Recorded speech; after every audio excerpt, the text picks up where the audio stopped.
So what is it that makes a classic or a muscle car significant? I mean, you might look at it like any muscle car that has a big engine and stripes and is of limited production is a significant car. But sometimes you find vehicles that hold personal significance, and that's what we're looking at here today. This is a 1971 Oldsmobile Cutlass S convertible. It's not a 442, it's not even the 455 big V8 engine under the hood, it's a 350 car. However, the owner has had this car since 1973, and he brought it to us at the V8 Speed and Resto shop for a restoration. And we knew right away that this is a very significant car. This is our new car, a 71 Oldsmobile Cutlass Supreme. We call it our little limousine, and that's what it is. The elegance of a limousine, but in a size and at a price that's right for us. The little limousine, with the General Motors mark of excellence. When this car arrived, it was pretty typical of a well-worn early 70s Olds Cutlass. It's a convertible with a white top. It's got a white interior, but it has a bench seat. The exterior is green, and it was technically the original color, but it had been repainted. The car had pretty decent chrome. It's kind of a cruiser. It has a 350 under the hood, a turbo 350 automatic transmission, and nothing really special when it comes to performance upgrades or options. But the customer really likes this car, and he's had this a long, long time, almost 50 years when he brought it to us. So it really became a situation of reviving the car that he's known so long and doing it in a manner that doesn't deviate from what the car means to him, right? It would have been pretty easy to say, well, sure, we can put a 455 in this thing and a 4-speed and put some 442 stripes on it, maybe the outside air induction hood and a pedestal wing on the back and all that jazz. But that's not what he wanted. And you have to consider that people that have had a particular car for a long time that they really enjoy have a connection to that car. That car means something to them. They remember what it feels like to get behind the wheel of that big bench seat and grab that kind of thin steering wheel. And in his case, look out over that flat hood that does not have any hood scoops. But what he remembers is putting the top down and the sound of that engine and how it feels driving down the road. So over time, the car wears out, it gets rusty underneath, and the suspension wears out, and the engine loses power. And our daily drivers get better and better and better. So you can buy any, new to 5 or 6 or 10-year-old car today that is still nice and tight, and it doesn't squeak, and the steering is a lot tighter because the design is different, and they stop a lot better. So it's our job to determine what's most important to the customer and pick the elements from the new car experience of driving and the vintage experience of the memories and mesh them all together into something that looks and feels like it's supposed to, but performs better so that it doesn't feel like such a stretch from a modern car. Now, there are times when we do a very correct original restoration of a car where everything has to be exactly how it was. In this case, though, we wanted to kind of split the difference. It looks good, man. Now, overall, the car was not in terrible shape.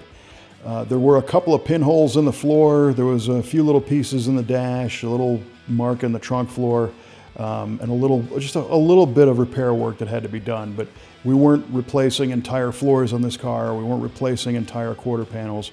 So that was nice. The fenders both had some work done to them in the past. It looked like there might have been a fender bender in the past. So we had to assess fixing those. But the doors also had some little rust holes here and there that we had to take care of. But overall, our mission was to reuse all the original sheet metal, and I think we were able to do that on this car. Once we repaired the floors, we made a panel and metal finished it, welded it in to make that firewall nice and clean. This platform is called the GM A body platform, and a lot of the pieces interchange with other GM A body products from different brands. So the Chevrolet A-body is the Chevelle. The Buick A-body is the Skylark. Pontiac A-body is the Le Mans GTO. So the beauty of all that is that the aftermarket has jumped on to make a lot of different parts for these cars that interchange, and especially when it comes to the suspension system. So we had our chassis completely disassembled and again media blasted. It got powder coated in a satin black, and we began to reassemble the chassis using some tubular suspension components from QA1. The advantage of using this type of suspension system is that the upper and lower control arms not only are made of a stronger material than the stamped steel originals, they have a modern urethane bushing in them that's greasable so they don't deflect and it's more of a precise drive. But they also have some revised geometry built into them, which means they track nice and straight going down the highway. We replaced the original steering box with a unit from Borgeson, which is a quicker ratio, so it feels much better than the original one. And for springs, we used a coil-over shock assembly. We like to put them together on the chassis, build the whole car, and then when all the components are installed on the car and it's at its maximum weight, that's when we'll go back and adjust the ride height, either change the spring out or adjust the spring on that coil-over shock. But it's nice to be able to dial everything in the way it's supposed to be. So this car drove in on its original 1971 Olds Rocket 350 V8 engine. But this one was starting to wear out and lose a little compression and puff a little smoke. But the owner didn't want a different engine, so we sent this one out to Fast Times Motor Works and had them go through it. They did some cleanup machine work on it, did a retrofit of a hydraulic roller camshaft, and then reassembled everything with new rings and pistons and bearings and checked all the clearances and made sure that it was all good to go, decked the block and the heads and assembled it and test ran it. And now we are fueling this with a Holley Terminator X fuel injection system taking place of the old carburetor. But in this case, we're ensured some peace of mind by doing a comp hydraulic roller cam, all ARP hardware inside. And then we ended up using the original transmission, had it rebuilt, Turbo 350 hydromatic transmission. It's an automatic 3-speed. We rebuilt the drive shaft and had it balanced. We also rebuilt the rear axle with new gears and a different limited slip differential unit and put bearings and everything all the way around. We also replaced all the brakes with new components, calipers, rotors, bearings, hoses, and then treated the entire car to all new lines, brake lines, fuel lines, emergency brake lines, all that good stuff, so that everything underneath is essentially brand new. Now, before we put the body back on the chassis, we did some body work on the firewall so that it looked really nice. We block sanded it and did some filler work and got that all dialed in. And then we did the same to the bottom of the car as well. We like these things to look nice on the bottom too. And then we treated everything to some seam sealer to make sure that those metal seams wouldn't hold any moisture and start rusting again. And then on the rotisserie in the paint shop, we shot the top side in a gray epoxy, and then the bottom also got a black industrial paint finish from the firewall all the way to the tail. And then the bottom side of the car was treated to a bed liner product to give it a polyurethane coating which resists stone chips and helps keep the noise down a little bit. And that is because this car is meant to be driven. So meanwhile, all those metalwork repairs were getting finished up on the body, and we put the body back on the chassis and started fitting up the panels so that we could see what kind of body work this car would require. And what we like to do at this stage is put the doors and the fenders and the hood and the deck lid on, and this is where we start to set all of the panel gaps. And this is the gap between the door and the quarter panel and the fender and the door and all that good stuff. And this car didn't fit terribly, but to make it as nice as we wanted it to turn out, we did redo all of the door edge gaps and the trunk edge gaps, adding material here and there, filing them, metal working them into shape so that there was a nice precise fit of all the panels. But we always want to make sure that the steel fits really nice and that our body work is done primarily just to refine that steel shape before it goes into primer and paint. So just before it goes into the bodywork stage, we test fit all the trim. I mean, many times we find people who go all the way to the end of a paint job with fresh paint and color and clear, and they polish the car out, and then they start fitting the trim on it, and it doesn't fit, and you're kind of stuck. So the earlier you can fit that stuff, the better. The bodywork process involves applying a skim coat of measured body filler across all the panels, and then block sanding it all off with a finer and finer grit process until most of it has been removed, but what's remaining just ensures straightness and crispness of all of the lines. And then the car gets sanded again with the sprayable polyester product. And this is like a spray-on body filler.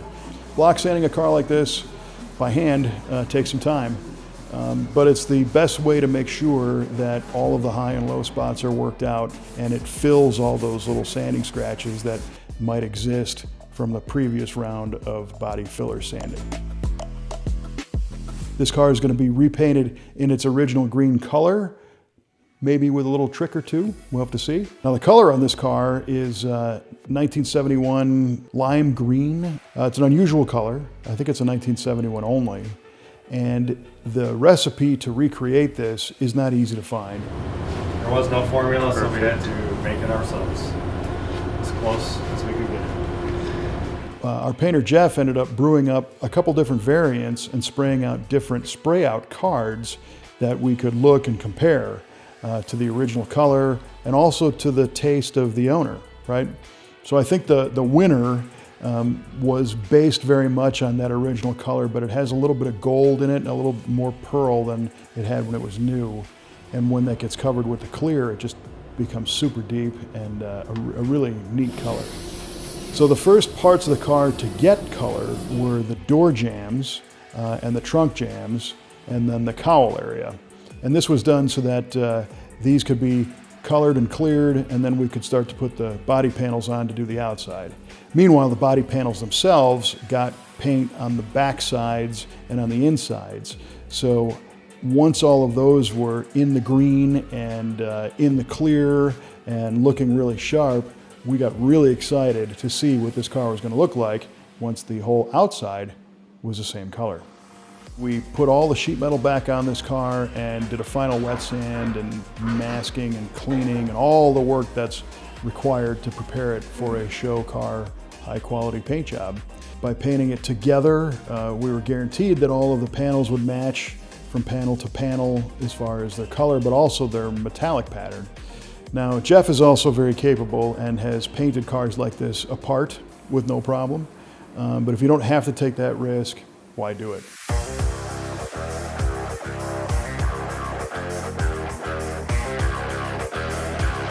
Now, it's always very dramatic seeing a car change colors in the paint booth.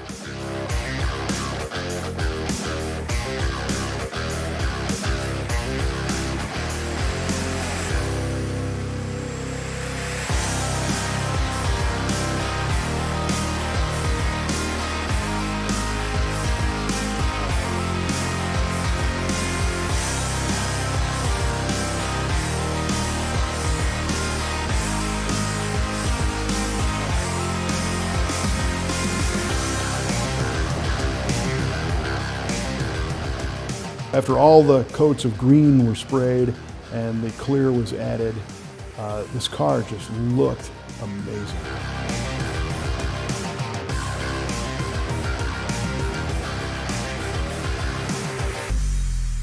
We let it sit for a little while and then began the wet sanding and buffing process.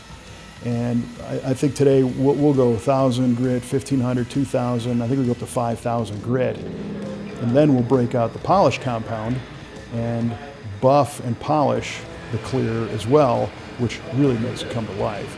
Now, we're always conscious that we don't take too much off because you've got an interesting dance to do because some of these paints don't allow for too much of a clear coat application. Sometimes you can't just put 25 coats of clear on it and sand it smooth and essentially use clear as body filler. So we always have to make sure that it's got enough clear on it so that we can sand and polish it, but then it also has enough after the polish so that down the line, if it needs a refresher in a few years or 10 years or whatever, there's still clear there to be polished. And then the car went into reassembly mode, where we started to put it all back together.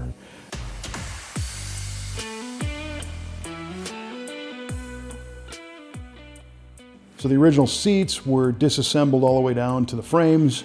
Then they got media blasted, and sometimes we have to reclip them or replace sections of spring and weld things together. We have the luxury of being able to make our seat covers if we choose in-house. In this case, we were able to obtain some that were a good reproduction and worked out pretty well in that pearl white color, which is just a stunning color. We also reupholstered the door panels on the insides, the rear side panels, and of course new carpeting. Everywhere that you'd come into contact with the car needs to be as fresh and crisp as the outside. So the convertible top assembly was removed and it was stripped of all paint and corrosion, and bushings were replaced, and the weather strip was replaced. The top frame was painted black and restored to like new condition. And then new hydraulic pistons were installed, new lines, top motor. The new convertible top is white like the original one, which looks outstanding in contrast to that pearl green. All of the electrics were replaced, all of the dash wiring, all the light wiring from front to back. So everything is new inside the car. The dashboard is amazing. We had the original gauges restored, and then we refitted those with all LED lighting, which at the end really made the car look great. A new face for the dash, and all bright plating was done. So it looks beautiful. I mean, like the dashboard looks brand new. And meanwhile, the exterior trim started to go back on the car, the bumpers and some of the side trim, the grills and the headlights and all that jazz. And piece by piece, everything started coming back together. One of the things that's very special on this car are the wheels. And I gotta say, when I heard the plan for the wheel initially, I honestly wasn't quite on board, just because I didn't get it. But this was motivated by the owner, and he had a great idea looking back. So when this car was new, it had a 14-inch wire hubcap with a little Oldsmobile rocket emblem in the middle in red, and a white pinstripe tire. And those hubcaps, for those of us who grew up in the 70s and 80s, I remember these things always just not looking nice. They were too small, being these little 14s, but they looked to be of low quality, and they always made noise going down the road. They would whistle and squeak, and they were really super hard to clean, and they tarnished, and they were clearly not a wire wheel, but they were just a hubcap, and it is what it is. But the owner decided, hey, why don't we get a real set of wire wheels for this car in chrome plated, and then have a custom rocket emblem put on the center of the wheel cap, right? So the wheels are a Dayton wire wheel that are 17-inch diameter, and they're a true knockoff design. So it doesn't have any lug nuts. It bolts onto the spindle with a locking nut. And the owner had this idea to have a rocket emblem 3D printed based on the original design, chrome plated, and then painted with red jeweler's enamel. And that went right on the center of that locking nut. And it was wrapped in a white pinstripe tire. And I gotta tell you that once I saw the wheels and tires installed on the car, I was floored. Because gone was any recollection of the cheesy wire hubcaps. But this wasn't a wire wheel that looked to be overdone. It looks so right on the car. And I think it's a combination of all the plating on the car, the white top, the white interior, the bright green, and the fact that it's not a 442, so it doesn't have any stripes or anything. It's just a classy looking, fairly glamorous car, I guess is the best way to describe it. And the stance is right on. It sits down just a little bit, and the wheel and tire orientation in the wheel well. It looks dynamite. And everybody who saw it, they were like, oh, you're putting wire wheels on that thing? You know? And then when they see it, they're like, oh my gosh, this is the right wheel for this car. So it even has me thinking about a set for one of my own personal cars. I mean, honestly, it was a wonderful occurrence to see something look as good as it did. So we were very happy with that. When the whole project was said and done, the car looked amazing. It's different in many ways from a lot of things we do. It's a 350 powered Oldsmobile Cutlass. Again, not a 442. It's got a single exhaust, the wire wheels, a basic stock appearance, but it's so nice. It drives wonderfully. It's nice and smooth, but that QA1 suspension allows it to handle really tight. It's like a modern car, you know. It doesn't squeak or rattle. The top's not shaking. The windows aren't clattering, you know. Any of those things that we associate with, you know, an old worn out convertible or how it was when it came in. It makes great power. The fuel injection is nice and reliable. You turn the key and it starts. The LED dash lighting is unreal.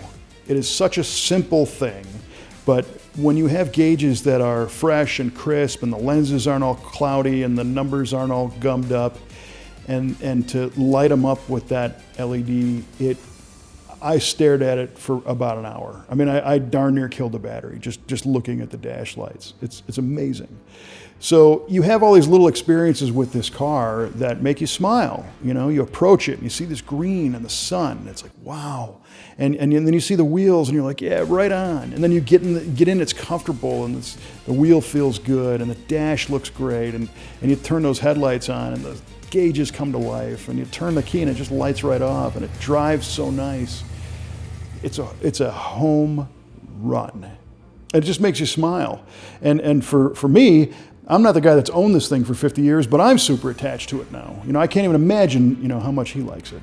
So that's the great thing, is we sent it back to the owner, and he really digs it, and it's part of his world, and it's never going away.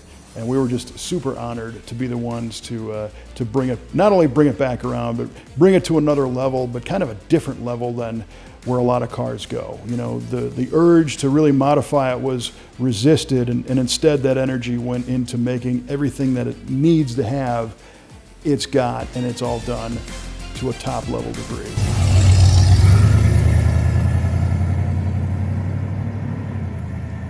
So, what is a significant car to you? Do you have one that needs to be restored or modified or brought back like our Oldsmobile? We'd love to talk to you about it. We do a lot of these cars, and every one of them is special and significant, and we understand that. You can reach us at v8speedshop.com. Feel free to check out all the build photographs of this beautiful 71 Cutlass Supreme Convertible. There's a lot of them, and we're happy to answer questions and maybe work with you on adding a whole nother level of significance to your special car.